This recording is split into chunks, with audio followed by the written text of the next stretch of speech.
अस्सलाम वालेकुम क्लास 6। हमने पहले कुछ टाइप्स पढ़ लिए थे कि हमारे पास सेट्स के कुछ टाइप्स होते हैं जिनमें हमें पता finite, infinite, single set, empty set. आज हम उसे आगे देखते हैं। यहाँ पे हमारे पास है disjoint set. Two or more sets are called disjoint set if they have no common elements. ये कह रहे हैं हमारे पास अगर दो सेट्स दिए जाते हैं और उन दोनों में कोई कॉमन चीज़ नहीं होती। जिस हम मिसाल ले लेते हैं, एक क्लास 5 का बैग है, एक क्लास 6 का बैग है, तो इन दोनों में कॉमन तो कुछ नहीं होगा क्योंकि एक बैग में क्लास 5 की बुक्स होंगी, दूसरे में क्लास 6 की होंगी ना। दोनों में कॉमन तो कोई चीज़ नहीं होगी। हमने यहाँ पे दो सेट्स ले लिए, ए ले लिया हमने 1 2 3 और बी ले लिया 4 5 6, यानी इन दोनों में कोई भी चीज़ कॉमन नहीं है, कोई भी नंबर कॉमन नहीं है।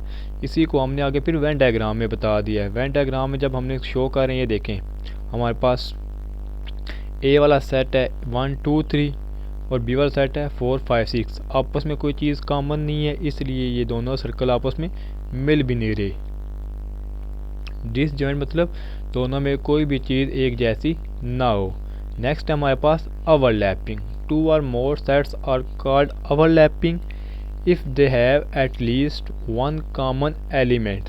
ओवरलैपिंग कहते हैं जब दो सेट्स के दरमियान या दो से ज़्यादा सेट्स के दरमियान कोई चीज़ कॉमन आ जाए, एक जैसी आ जाए। मिसाल के तौर पर हमारे पास ये हमारे ए बी और सी तीन सेट दिए गए हैं। हमारे पास ए में है 1 2 4 5, बी में है 2 3 5 6, सी में है 4 5 6 7। अगर हम सिर्फ ए और बी की बात करें तो दोनों में क्या चीज़ कॉमन है? 2 दोनों में है और 5 भी दोनों में है।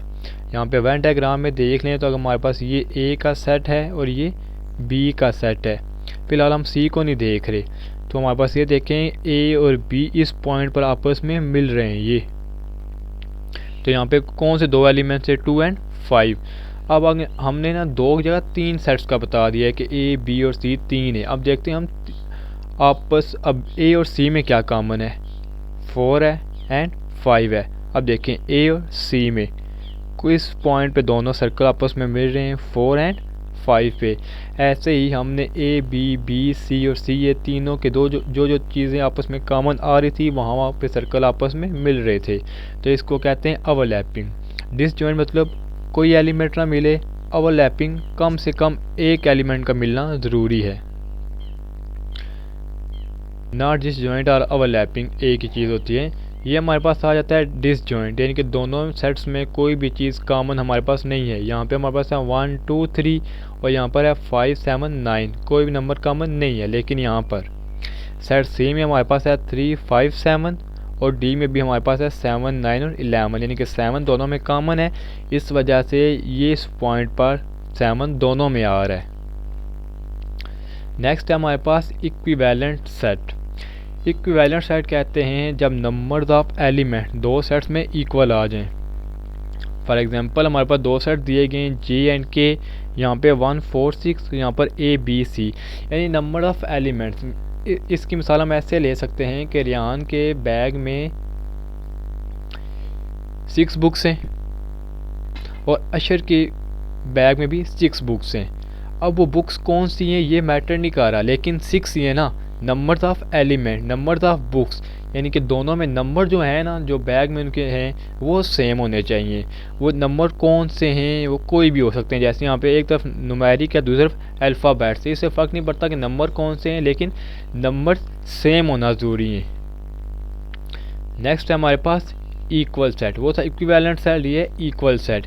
Equal set, two or more set are set equal if they have contain the same number. वहाँ पर बात है कि नंबर ऑफ एलिमेंट सेम हो, लेकिन इक्वल सेट में ये है कि सेम नंबर हो। अगर ए में हमारे पास 2 4 6 है तो बी में भी 2 4 6 है। ये हमने उसी 2 4 6 की स्टेटमेंट को लिखा हुआ है। B is an element of X such that X is a positive multiple of 2। Multiple of 2 से मुराद ये है कि हमारे पास जिनके ऊपर 2 का टेबल जाता हो और लेस देन 7 से हमारे पास सिर्फ 2 4 और 6 ही होते हैं, तो हमारे पास ये A is equal to B आ जाता है।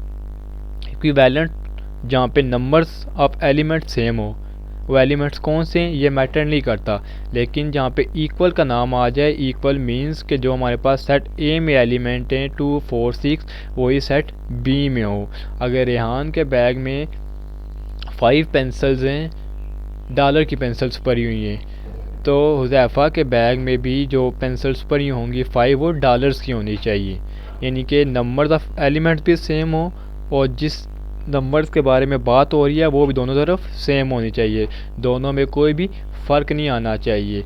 अगर यहाँ पर हमारे पास 2 4 6 और यहाँ पे आ जाता है 2 4 5 तो ये आपस में इक्वल नहीं होंगे। नेक्स्ट है हमारे पास universal set. A universal set is a set which contain all the sets under concentration. यूनिवर्सल सेट उस सेट को कहते हैं जिसके अंदर दूसरे बाकी तमाम के तमाम सेट्स आ रहे हों। मिसाल के तौर पर हमने जी और डी ले लिया। जी में हमारे पास जनवरी, जुलाई और जून है और डी में हमारे पास अप्रैल और अगस्त है। ये क्या है? नेम ऑफ मंथ्स हैं, लेकिन जो हमारे पास यूनिवर्सल सेट होगा उसमें ये सारे के सारे आ जाएंगे। Universal set month of the years, यानी कि हमारे पास यूनिवर्सल सेट के अंदर उसके साथ जितने भी सेट मौजूद होते हैं उन सब को मिलाकर जो हमारे पास सेट बनता है वो यूनिवर्सल सेट होता है। यूनिवर्सल सेट में सिर्फ ये 2 चीज़ें नहीं हैं, इससे और ज़्यादा चीज़ें भी आ सकती हैं। हमने इससे पहले भी एक एग्जांपल की थी जहाँ पे हम वेन डायग्राम देख रहे थे। ये वाली हमने वेन डायग्राम देखी थी जहाँ पे हमने निकाला था वो परिंदे a set of bird that can not fly, यानी कि हमने वो सेट निकालना था जो परिंदों का जो उड़ नहीं सकते, लेकिन हमने एक यूनिवर्सल सेट लिया था। यूनिवर्सल सेट में सारे परिंदे आ गए थे, जो उड़ सकते थे जो नहीं उड़ सकते थे वो मैटर नहीं था करता। यानी कि यूनिवर्सल सेट वो सेट होता है जिसके अंदर तमाम के तमाम एलिमेंट्स आ जाते हैं जो भी हमें चाहिए हो। अब नेक्स्ट है आपकी एक्सरसाइज 1D में हमारे पास क्वेश्चन नंबर 3, क्योंकि क्वेश्चन नंबर 1 और क्वेश्चन नंबर 2 इससे पहले वाली वीडियो में बता चुका हूँ। Make a list of pairs of set which are equal from the following. हमने ये बताना है कि कौन से सेट्स आपस में इक्वल हैं। फिर याद रख लें कि इक्वल वो होता है कि दोनों सेट्स में जो नंबर दिए जाएँ वो सेम होने चाहिए। जैसे हमारे पास यहाँ पे सेट ए है 2 3 4, यहाँ पे 3 4 5। अब यहाँ पर 2 है लेकिन यहाँ पे 2 तो नहीं है ना, तो अब ये हमारे पास नॉट इक्वल होगा। सेकंड पे आ जाएं, a is equal to 1 4 9, b 12 22 32। अब ये भी हमारे पास नंबर सेम नहीं है तो ये अनइक्वल है। यहाँ पे आ जाएं, a is equal to a b c d e और b हमारे पास है सेट ऑफ वावल। जो सेट ऑफ वावल्स होते हैं वो हमारे पास होते हैं a e i o u। अब यहाँ पर भी ये आपस में सेम नहीं है। यहाँ पर set a is equal to 2, b is equal to set of even primes. मैंने बताया था कि प्राइम्स नंबर वो होते हैं जिन पर सिर्फ खुद का टेबल जा रहा होता है और 1 का टेबल जा रहा होता है। और हमारे पास जो इवन प्राइम होता है वो जस्ट 2 होता है, क्योंकि 2 के बाद 3, 3 के बाद 5, 5 7 11 13 17, आगे कोई इवन नंबर नहीं आएगा हमारे पास। सिर्फ 2 ही है जो इवन भी है और साथ में प्राइम भी है, तो यहाँ पे ये दोनों आपस में इक्वल हैं। नेक्स्ट 5 है, a is equal to multiple of 7 less than 30, यानी कि 7 के मल्टीपल यानी कि 7 के टेबल जिन पे जा सकता है लेस देन 30, 30 से कम होने चाहिए। तो यहाँ पे 14 21 28।